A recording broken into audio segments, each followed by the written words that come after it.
तो सभी बच्चों को नमस्कार। तो बच्चों अपने बात कर रहे थे cell cycle and cell division chapter की।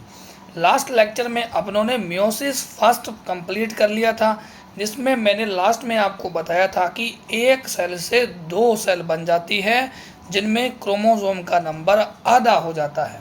यानी कि अपने ह्यूमन सेल को लेकर बात करते हैं तो अगर डिप्लॉयड सेल में 46 क्रोमोसोम का नंबर है तो मियोसिस फर्स्ट के बाद बनने वाली दो सेल में क्रोमोसोम का नंबर आधा आधा हो जाएगा, यानी कि 23 क्रोमोसोम हो जाएंगे।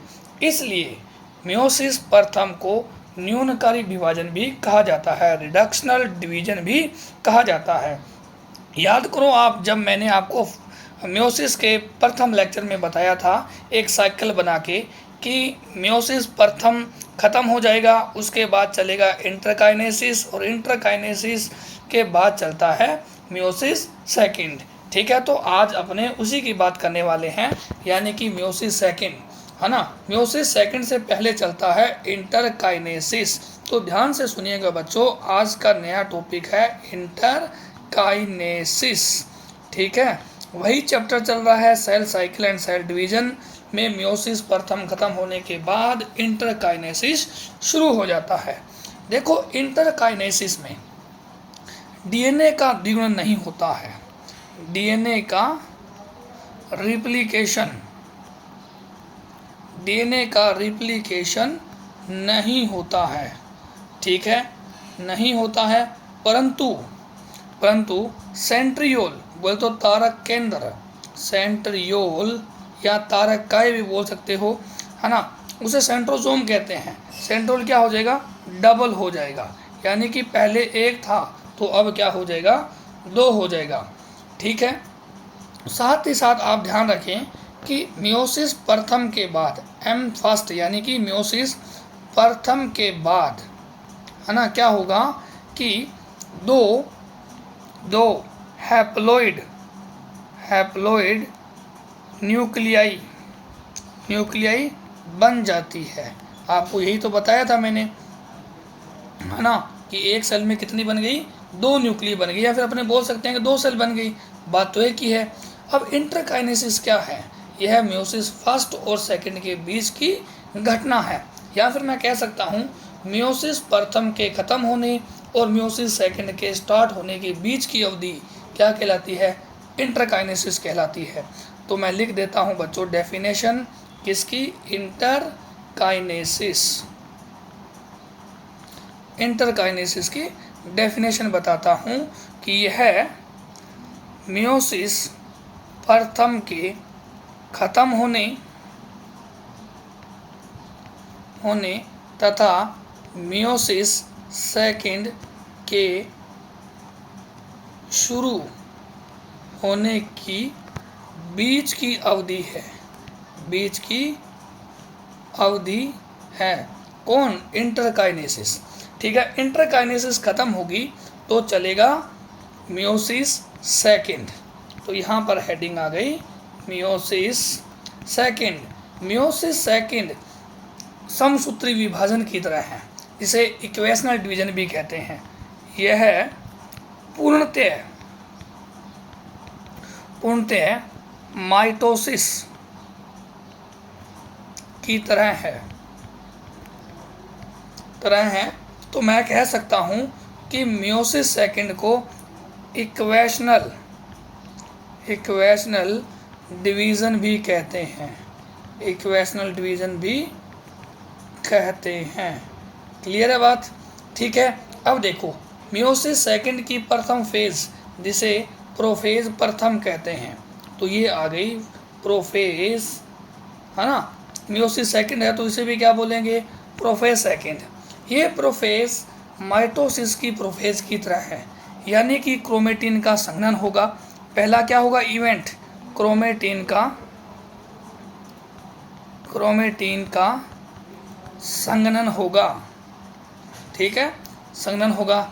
दूसरा क्या होगा कि जो सेंट्रियोल मैंने आपको बताया जो डबल हुआ था इंटरकाइनेसिस में, ठीक है, सेंट्रियोल विपरीत ध्रुवों की ओर गति प्रारंभ करेगा, गति प्रारंभ करेगा। और क्या होगा, स्पिंडल फाइबर जो ट्यूबुलिन प्रोटीन के बने हुए हैं, स्पिंडल फाइबर फॉर्म होंगे यानी कि बनेंगे। ये होता है प्रोफेज सेकंड में। यही तीनों बातें माइटोसिस में हुआ था। ठीक है, अब देखो दूसरी फेज जिसे मेटाफेज कहते हैं, मेटाफेज सेकंड। ठीक है, सेकंड हो जाएगी। अब देखो ये मैंने आपको बताया कि एक सेल है, ठीक है, सेल, और इस सेल में क्या होंगे, 4 सेंट्रियोल होंगे। ये देखो 4 सेंट्रियोल है, ठीक है, 4 सेंट्रियोल। ये क्रोमोजोम, ये क्रोमोजोम। ठीक है, अब देखो ध्यान से बच्चों कि एक क्रोमोजोम 2 स्पिंडल फाइबर से जुड़ा हुआ है। ध्यान से देखो, परंतु आप याद करो मेटाफेज फर्स्ट को, जहाँ पर एक क्रोमोजोम एक स्पिंडल फाइबर से जुड़ा हुआ था। ये स्पिंडल फाइबर है। ठीक है, तो यहाँ पर जो क्रोमोजोम है वो किस पे आ गई, प्लेट पर आ गए हैं। कौन सी, मैं कहूँगा मेटाफेज या फिर इक्वेटोरियल प्लेट। तो पहला पॉइंट बनेगा इसका कि गुणसूत्र, गुणसूत्र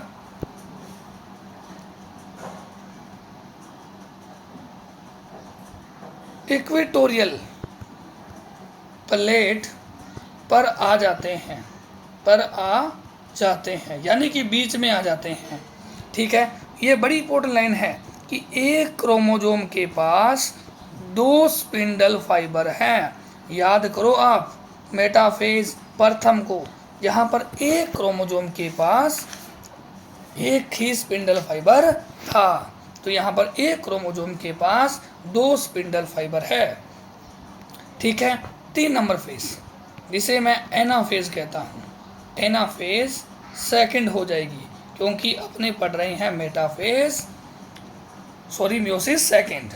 ठीक है, अब क्या होगा, ये क्रोमोजोम की जो क्रोमेटिड है वो सेपरेट होने लगेगी और विपरीत ध्रुवों की ओर गति करेगी, यानी कि बीच में से सेंट्रोमियर है इनका वो स्प्लिट होगा और क्रोमेटिड अलग होगी, अलग होकर विपरीत ध्रुवों की ओर मूव करेगी। क्लियर है बात। तो यहाँ पे मैं लिख देता हूँ कि सिस्टर क्रोमेटिड, सिस्टर क्रोमेटिड अलग अलग होगी और अलग होकर विपरीत ध्रुवों की ओर गति करने लगती है। ठीक है, यानी कि ये जो सिस्टर क्रोमेटिड है, मान लीजिए ये क्रोमोजोम मैंने आपको दिखाया इस प्रकार से, अब ये क्या होगी, इस प्रकार से अलग अलग हो जाएगी। ये जो क्रोमेटिड है ऊपर की ओर मूव करेगी, ये क्रोमेटिड है नीचे की ओर मूव करेगी, यानी कि विपरीत ध्रुवों की ओर गति करेगी और ये आज की क्रोमेटिड कल का गुणसूत्र बनाएगी। अब कैसे मूव करेगी देखिएगा ध्यान से। ये देखो मेटाफेज में कंडीशन ऐसी थी, है ना, ये हो गए सेंट्रियोल, ये क्रोमोजोम इस प्रकार से, और chromosome attach with spindle fibre. एक क्रोमोजोम के पास 2 स्पिंडल फाइबर है। ठीक है, 2 स्पिंडल फाइबर है, एक क्रोमोजोम के पास 2 स्पिंडल फाइबर है। ठीक है, तो अब देखिएगा, अब ये जो सिस्टर क्रोमेटिड है ये दोनों के दोनों क्या है, सिस्टर क्रोमेटिड है। अब एनाफेज आएगी, क्या आएगी, एनाफेज सेकंड आएगी। ठीक है, अब देखो क्या होगा एनाफेज सेकंड में, ये सेल ये क्या हो जाएगा, सेंट्रियोल, है ना, एक सेल में कितने सेंट्रियोल, 4 सेंट्रियोल है। ठीक है, अब देखो इस प्रकार से ये स्पिंडल फाइबर काइनेटोकोर से जुड़े हैं, ये स्पिंडल फाइबर काइनेटोकोर से जुड़े हैं, ये स्पिंडल फाइबर काइनेटोकोर से जुड़े हैं। क्रोमोजोम के काइनेटोकोर से कौन जुड़े हैं, स्पिंडल फाइबर, इस प्रकार से, ये देखो ऐसे। ठीक है। तो अब क्रोमोसोम का नंबर क्या हो गया, दुगना। ठीक है, ये क्रोमेटिड है, परंतु इन दोनों को बोलूँगा मैं, ये क्या है अपने, ये सारे के सारे डॉटर क्रोमोसोम है। क्लियर है। अब देखो फिर क्या होगी, टेलोफेज सेकंड में क्या होगा कि ये सेल, ध्यान से देखिएगा बच्चों, ये अपने पास सेल, ठीक है, और इस सेल में क्या बन जाएगी, इस प्रकार से जो चले गए थे प्रोफेज फर्स्ट में, जैसे nuclear membrane, ER, Golgi body, जो गायब हुए थे वो सारे के सारे वापस आ जाएंगे। यानी कि ये मैंने आपके सामने जो स्ट्रक्चर बनाई है, ये क्या है, न्यूक्लियर मेम्ब्रेन है, और इसके अंदर है क्रोमेटिन, ये क्रोमेटिन हो जाएगा। ठीक है, और अब क्या होगा, क्रोमेटिन बन गया, तो मैंने कहा ये क्या है, इसके अंदर क्रोमेटिन 4 हैप्लॉइड है ना, इस सेल के अंदर 4 हैप्लॉइड न्यूक्लियाई है, और क्या है, ये क्या है, बाहर वाली न्यूक्लियर मेम्ब्रेन है। अब इसमें साइटोकाइनेसिस होगा और एक सेल से कितनी बन जाएगी, 4 सेल बन जाएगी। ठीक है, फाइनली अपने पास कितनी सेल बन जाएगी, 4 सेल बन जाएगी। यानी कि आगे चलकर इस प्रकार से इनमें डिवीजन हो जाएगा, 1 2 3 4, तो एक सेल से कितनी सेल बन जाएगी, 4 सेल बन जाएगी। ठीक है, पेरेंट एक सेल थी, डॉटर के फॉर्म में 4 सेल बन जाएगी। ठीक है बच्चों, तो यहाँ पर अपना मियोसिस सेकंड भी कंप्लीट हो जाता है। मियोसिस कंप्लीट होने के साथ साथ ये चैप्टर भी कंप्लीट हो जाता है। ठीक है बच्चों, तो मैं आशा करता हूँ कि आपको चैप्टर अच्छा लगा होगा, और एनसीईआरटी बायोलॉजी की पढ़ते रहें, एमसीक्यू क्वेश्चनों की प्रैक्टिस करते रहें। अगर कोई डाउट आता है तो आप कमेंट करिएगा, ठीक है, अपने दोस्तों के साथ शेयर कीजिएगा और चैनल को सब्सक्राइब करें। ठीक है बच्चों, तो मिलते हैं अगली क्लास में। जय हिंद, जय भारत।